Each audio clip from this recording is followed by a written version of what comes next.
I will be going over factors that judges are required to consider in the state of Florida for contested child custody cases.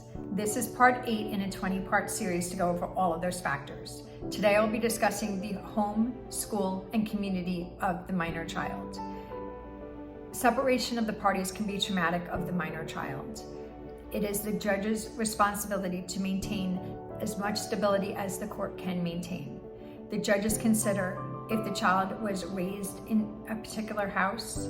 They consider if they have friendships and are familiar with a particular school, and also the surrounding community of the child, especially if the child has a lot of involvement with that community.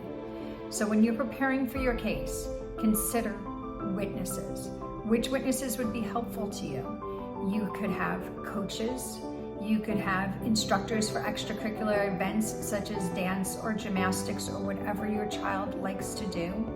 You can have teachers, you could have religious leaders. There could be friends of your child as parents that can come in and testify about how close that child has a relationship with their child and how it can be detrimental for the child to lose all of their friendships if the child was to be changing schools.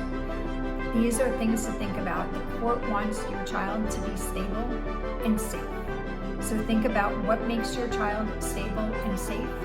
How is your child connected to the community? And get witnesses from the community to be able to step forward, to be able to testify in the best interest of your child. I also, as always, recommend that you journal while you're doing a contested child custody case.